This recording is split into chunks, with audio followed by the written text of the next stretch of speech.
Hello, everyone. Good morning. My name is Maghan McDowell, and I'm the innovation editor at Vogue Business. And today we're going to talk about a topic that, when you hear the word disruption, I feel like a lot of us sort of roll our eyes and we think, okay, what does that even mean? That's a buzzword. How can that apply to what I'm doing on a daily basis?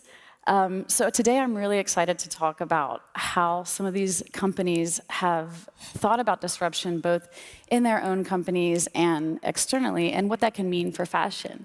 So first we have Michael Barton here to my left. He's of Avery Denison, which is a 75-year-old company, and he's been there almost 25 years. So he's certainly disrupted his own career, I'm sure, many times. Avery Denison started out as a material science company, and they made labels, and now they're making like smart labels and garment tags, which is like so interesting. And then we have Cyrill Gutsch from Parley for the Oceans. Right. So basically, he founded one of fashion's favorite sustainability organizations, and he made sustainability really sexy for the fashion world, which is really exciting. He's partnered with brands from Adidas to Stella McCartney, and we're going to hear about like where he's going next, I think. And then we have Ian Pattison of Google Cloud. So Google Cloud is another one of those, like, it uses those buzzwords like machine learning and data science, but it actually has some really cool applications for fashion and sustainability. So we'll get to hear about that as well. So I think I'd love to sort of start out with a really broad question. What is disruption to you? I mean, certainly you don't go to work every day and sit at your desk and think, okay, what am I going to disrupt this morning? So how do you think about that? Yeah, I think at Avery, traditionally people think about disruption from kind of the small up-and-comer in an industry or someone's got a new solution. So I think, being a large company, we try to think about disruption a bit differently and embrace it and kind of be fearless about it. We know it's coming. We know we have a lot at stake if we don't disrupt ourselves. So I think that's our mission, to disrupt ourselves. So if it's taking a fabric care label and turning it into a digital care label, or taking a price ticket and turning it into an RFID-enabled technology, that's how we're thinking about it, and it's what we do every day, listening to our customers. Yeah, that's so interesting. Like the garment tag. How often have you thought about a garment tag? It's not something that most of us think about. That's so interesting. Yeah. So Cyril, how do you define disruption? That's what creators do. They create. And part of the creative process is to question everything what you see before, come up with a vision, know where you want to land, and then just allow the process. And that's what I've done my whole life. The only difference is I'm not doing it anymore for big brands, big organizations, countries, or celebrities. I'm now doing it for the oceans. That means you need to understand where you want to go, and you not let go of that destination. And we know, and we all know, and we should know, and it's also inspiring to know that we have 10 years left to end the old economy that we were running for so long. Otherwise, we are facing our own extinction. And that is the truth. And some people understand that earlier, and some people get it later. Fashion, unfortunately, understood it early, but doesn't move fast enough. So they're gonna probably miss, we probably here in this room, gonna miss the biggest super trend the industry has ever seen, and that is the material revolution.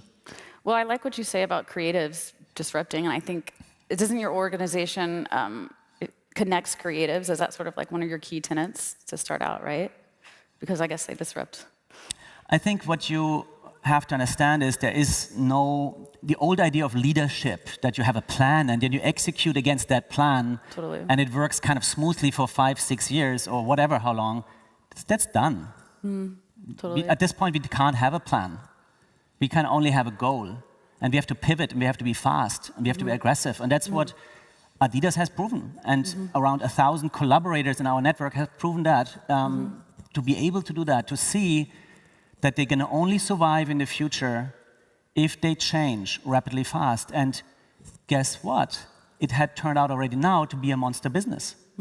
Adidas has made over $1 billion last year with Adidas Parley product. And that doesn't turn me into the idea of like, I become a material vendor. I'm an environmental organization, I'm a collaboration network. I want to deliver only a template and want to say, if they can afford paying more and making aggressive steps, changing their big organization, then everybody can. And now Parley is moving on and saying, what we did with plastic, we want to do with all the other toxic substances. We want to invite everybody to collaborate, and we want to share our knowledge, our network, and we want to grow it. And I feel by 2024, we should have replacements for all toxic substances, all exploitative business models that we have today. I want to talk about that. Yeah, sorry. I want to talk about that. Save that thought because that's really interesting. I want to give you time. But Ian, let's talk about, I mean, Google obviously is a disruptor, but what is your... I see disruption as being able to influence a market and change a market through innovation. And yeah, Google loves innovation. You know, we've been doing this for 20 years. But in particularly, I work in the cloud team, and cloud technologies are a great platform for doing innovation because you get all these kind of incredible tools available to you that are really, really cheap. You pull them together, put them into something, try something out. You know, if it works, great. If it doesn't work, okay, let's kind of fail fast is the buzzword. Throw it away, try something else. So it's really helping to accelerate the pace of innovation.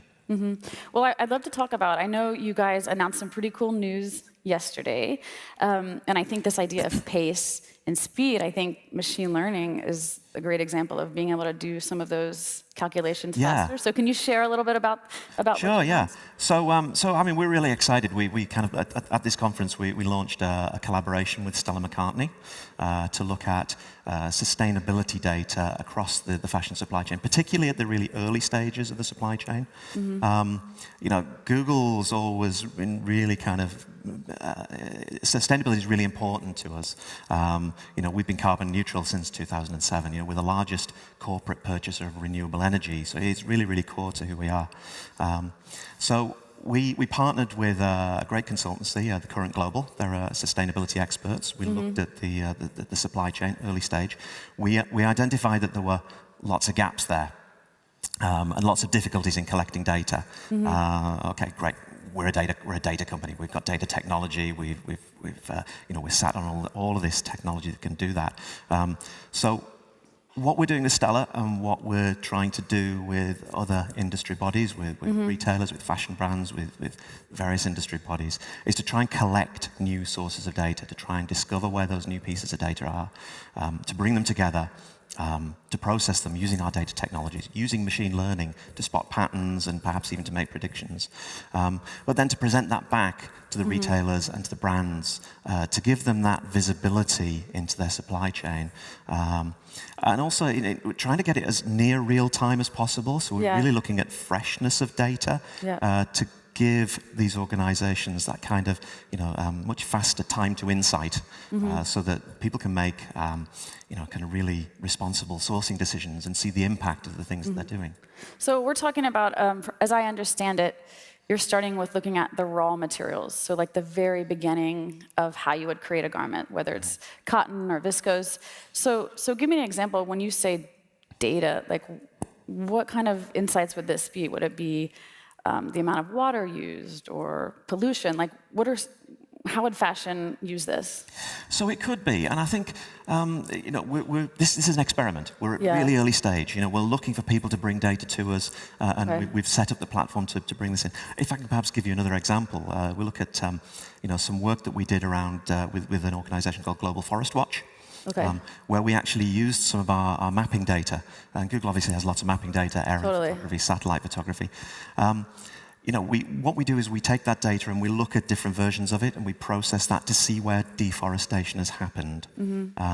But we can do that really, really quickly. People say, well, why are you doing this now? If you go back to when that project started about 10 or 12 years ago, it would have taken 15 years to process the data. So we wouldn't have even had the results yet. The technology has moved on now to the point where we can process that data in a day. So this is not about saying to people on that project, deforestation happened here 10 years ago. This is about saying deforestation happened here this week. You put that information into people's hands, it gives them the ability to actually do something about it and influence it. And that's the kind of impact that we're looking to have really on the fashion industry, to say, here's this data, it's relatively recent data, so it gives organizations, industry bodies the chance to make the right sourcing decisions, but also to get back out to the early stages of the supply chain and really help to make changes and help to improve things there. So that means like I could be, if I'm considering like a cotton supplier, I could compare different suppliers and see which one is the best decision for my business if I'm trying to be more sustainable. Is that sort of like a use case? Yeah, we're aiming in a very collaborative way to make the data available. What each individual retailer and brand does with that is entirely up to them. Totally. But I think the key thing for us is to get that data out there. And I think in this conversation, I think technology and the ability to provide more information to the customer or to the brands is a key part of this. And I think I'd love to hear more about how you're rethinking garment tags and providing that data to brands and why this is actually a sustainable solution. Well, I think it's all about the way we're thinking about this digital twin concept of how does every garment have a digital identification, and then what are the use cases and experiences you can drive off of that technology. So if it's looking at product visibility in the supply chain or in the stores, if it's product transparency of where it's made and the factory it's in, or even post-purchase, is it about e-wardrobing and about how do you deal with end of the life of a garment through recycling programs, or how they can even go to resale markets for luxury items. So that once you get that technology on the garment and you can allow the consumer to engage with it, you can allow your business to engage with it. There's a lot of different ways you can go. And I think what's interesting is the industry is really starting to adopt the technology of RFID, and it's not about a business case anymore. It's not about a pilot. It's about adopting, getting your products tagged in footwear and apparel, and then think up and dream up how you want to drive the different use cases so you can drive brand awareness, consumer connectivity, or even just supply chain efficiency. So it's going in a pretty interesting way, but it changes every day, and it's really up to the creativity of the brands and retailers of how they want to leverage the technology. So as I understand it, you're using RFID tags attached to every garment, so every garment has like its own identity, basically. And so I guess the thing that I'd love to hear you talk about is how does that, as a business, help me reduce waste or optimize where my inventory goes? I mean, is that how it works toward the sustainability portion? So I think there's two main plays around sustainability. One is traditionally in retail, you overbought product to make sure you had critical inventory accuracy in your stores so you didn't lose a sale. But now with visibility through your supply chain, through your store network, the advent of mobile shopping and omni-channel retailing, you're able to have visibility to all these products where they sit down at the SKU level, so you don't have to have as much product in your stores. So there's a lot of waste cut out there. And then you talk about the end of life of a garment and what happens with it today. It generally ends up in a landfill, as we've heard the last couple of days. So now how do you enable your customer to recycle that garment through the technology of in the phone? Or even for some items, how do you resell those in the market and even think about new revenue streams? So there's a couple different ways it can play, but it's emerging. It's interesting because then you don't have to have so many discounts and stuff, and you can still make a profit, but be more efficient. So, Cyril, I'd love to hear from you. You sort of became known for using the world's plastic that you found in oceans and making garments for Adidas. I think in 2018, was it like 5 million sneakers you made from ocean plastic? And so how do you move that momentum forward? Like, what are you thinking next? Yeah, it's 5 million last year, 11 million this year. So we are pretty much the biggest collaboration Adidas has. And will go up until the next 6 years, until Adidas replaced all virgin plastic with recycling, of which we deliver 20%. But plastic for us, I'm not becoming a plastic vendor. Right. We did that by accident. I want plastic to be gone. Right. Which is interesting because I'm shooting against my own legs. But to be honest, this material is a design failure. It's not fitting into any circular economy, and trust me, I studied it for 7 years. It's just toxic. The act of removing it though, and not letting it out there, and not allowing animals to eat it, and not to break down, that is environmental friendly. But the material itself needs to go. The future of Parley is all about carrying over the learnings that we had around plastic, around diving in the supply chain, around creating this super trend with lots and lots of other organizations.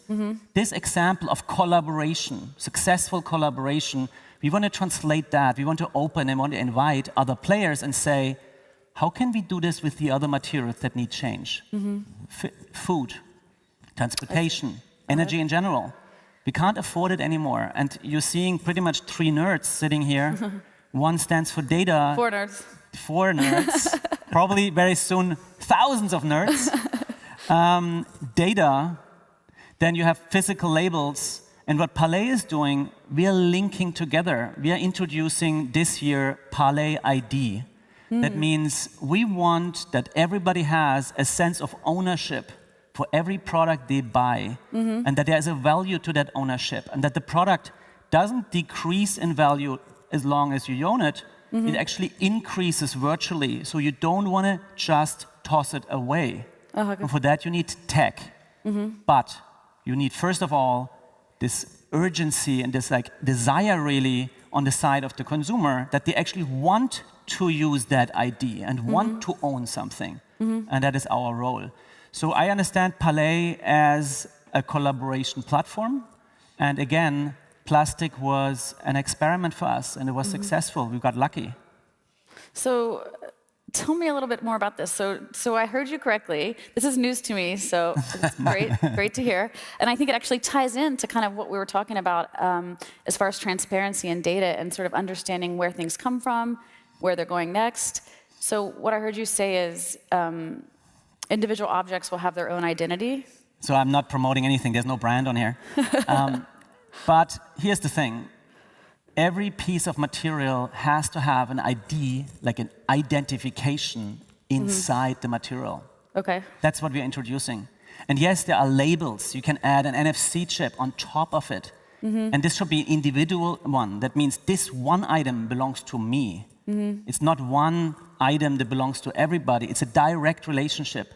But for us, it's also important to prove that this specific material comes from somewhere, and there is a providence, a family tree around that. That means if I finally buy a product as a consumer, I want to know everything about it, especially if this pretends to be environmental friendly. I want to know what I'm buying into. I want to know whom I support.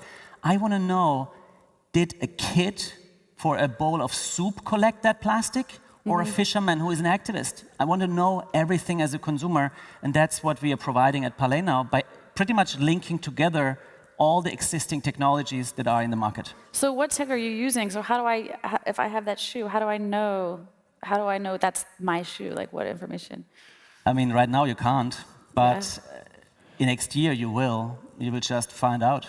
Oh, that's so interesting. So So tell me a little bit, I think like this idea of data and tracking, and I think there's a lot of questions around privacy, and so if I have a garment tag and you know where I'm going and what I'm doing, why would a customer want to buy into that? Well, I think the nature of the technology, it's not an invasive technology, number one.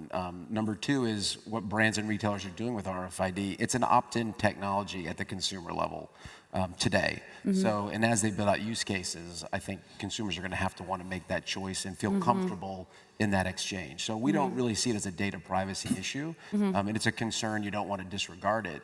But again, we carry around technology in our wallets with credit cards, and there's so many other ways we're opting in, maybe we do or don't know it. So we don't see it as a data privacy issue. It's a consumer's going to want to willingly engage, as Cyril said, to interact with that shoe. That's a choice they're going to make and opt in. So we're not too concerned about it. Ian, would you see a world where like you extend, so this, for now, you're starting with raw materials and the designer has the information. Would you see a world where that information is added to the garment's history, kind of in this way where the consumer has access to that information on where it came from or how much water it used or something like that? I mean, I think personally, I would see that. I think that what we're doing with our project is really trying to make that data available, and it's up to each particular brand how they use it. I think, I mean, one thing we really need to be careful with is when we collect data, you have to understand the provenance of that data, and you have to govern and curate that data carefully. So we need to understand where did every piece of data come from? When was it collected? Who owns that piece of data? Is it good data, right? But I mean, I think, you know, if you look at the technology industry, we've really thrived on openness. If you look at the open source revolution, for example, it really lifted the entire industry when people who used to charge for software suddenly started opening it up for free. And I think that's what we would like to see in the fashion industry, is that people who have that data, if it's made open, it's made available, it benefits everyone. So like one thing I think is interesting is we don't want to like shame customers. So if you have a garment tag and it says this was so much waste, this is gonna not degrade. how do you guys respond to that? Like the garment tag, like if you have that with the garment, how do you reconcile that? It works the other way around. Okay. People actually, and what we saw, Adidas is saying the biggest competitor on a shelf right now to an Adidas product is an Adidas Parley product. Because we stand for change. That means if you see somebody wearing that shoe with a Parley logo on there, there must be something in common. There is a beginning of a conversation. I know this is probably not perfect, but it's a declaration of something. That means if I as a consumer fly this flag, that means I'm looking for like-minded people. I want to connect. And also, I want that people see that I care, that I stand for the future. So I don't think that shame and blame leads us anywhere. Right. It's all about, yes, we're human, we failed, we screwed up this planet, and yes, the planet is nearly dead. But you know what? That's a great invitation to create. Yeah. Let's just use that skill and move forward. And recognize the people that you want to ally with. You don't want to sit with haters and pessimists. Right. You want to be with the positive people. Right, right. And that's what this brand says. It's like an invitation to collaborate, to innovate, to use new technology for, honestly, saving our planet. Because obviously without, we can't. We're eating everything up.